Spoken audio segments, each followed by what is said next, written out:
Russian forces yesterday hit the capital city of Kyiv in Ukraine for the first time in several weeks. Local officials say at least 6 missiles hit the city from the Black Sea, injuring 15 people.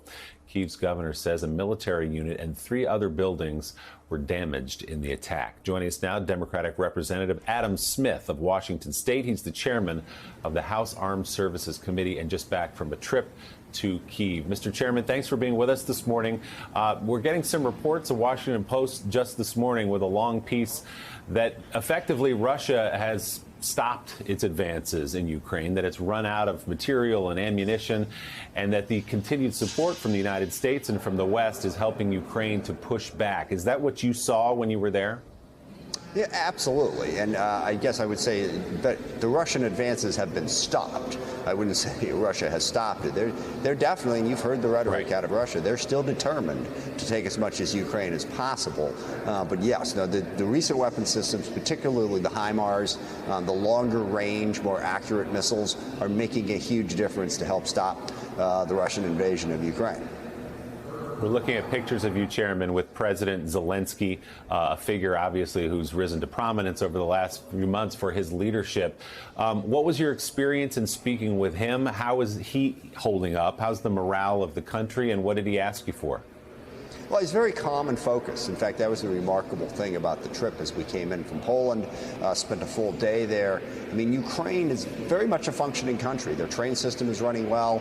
Their hospital system is running well. In the midst of this, I think they are really well organized in the way they're focused, they're organized, and they're really making the country work even in the face of this. So that was the most important thing.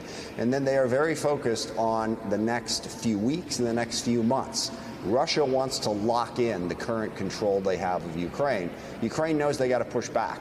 They've got to be able to get them out of the south so that they can have some access to the Black Sea in order to prevent Russia from locking in a frozen conflict where they can rest up and then go for the rest of Ukraine later. So their number one focus was get us as much help as you can now in the next couple of weeks before the winter comes so that we can be in a position to stop Russia from taking their country.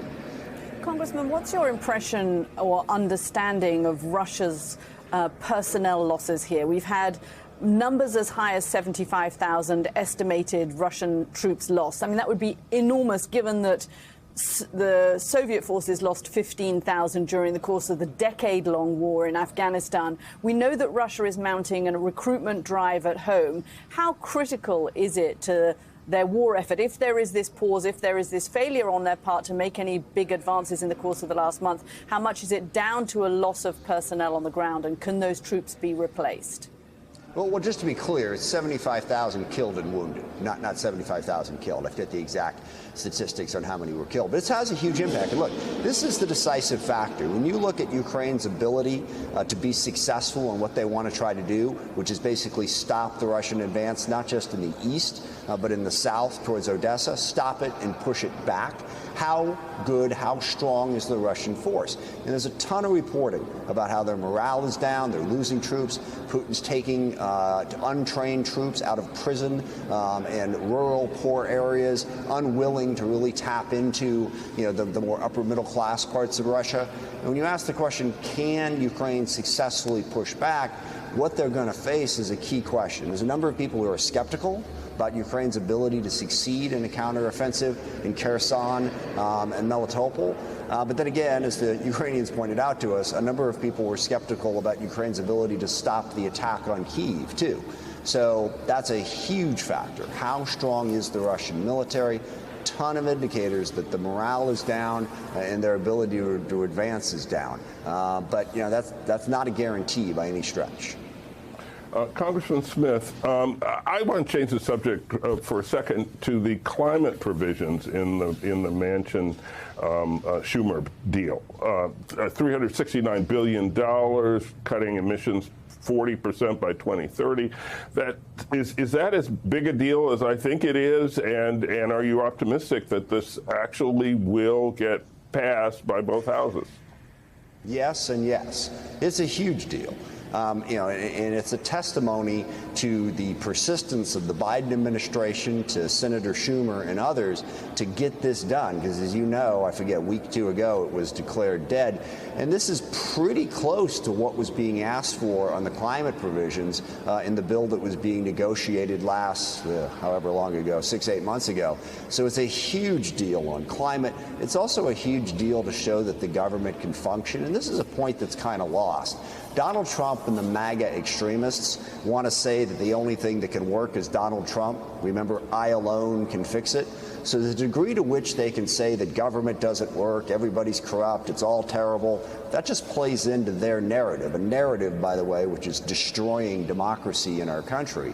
So for the leadership in the Senate and the White House and the House to get this done on such a huge issue, and also the provisions that help seniors and lower prescription drug costs, and put in place, extend the ACA, that help with health care. These are crucial advancements for the American people, and that the Republicans are basically saying, we're going to vote against it because it was the Democrats' idea. We're seeing that a lot with the PACT Act and with the CHIPS Act, which they had been advocates for.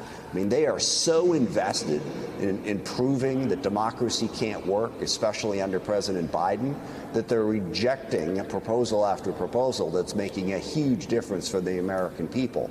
And we really need to drive home that point. Congressman, Ukraine, hot war, always possible that it could expand beyond the borders of Ukraine.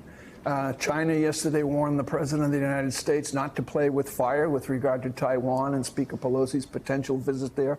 On September 18th, 2001, Congress authorized the use of military force that gave the President the right to engage in warfare. It has not been touched since September 18th, 2001. What's the status of that legislation? Why hasn't it been redefined or whatever? Well, 2 quick points. I'll get to that in a second.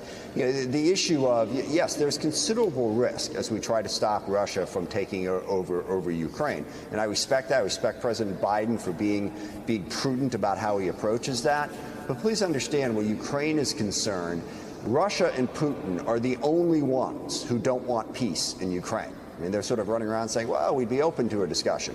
Part of how you get to a more peaceful outcome is you stop actors like Putin and Russia, who are the ones starting the war. So let's be clear on that. As far as the authorization for the use of force is concerned, I've long supported updating it. And okay, you've got the 2001, the 2002 authorization for the use of force, which was authorized to remove Saddam Hussein from power if he didn't give up his nuclear weapons, that hasn't been changed.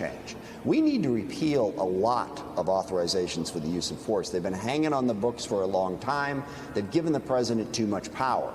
2001, we definitely still have an ISIS and al-Qaeda problem, but it certainly should be narrowed and amended. And we've been advocating it for a while, haven't gotten the votes, but I think it's a real issue the American people should pay attention to.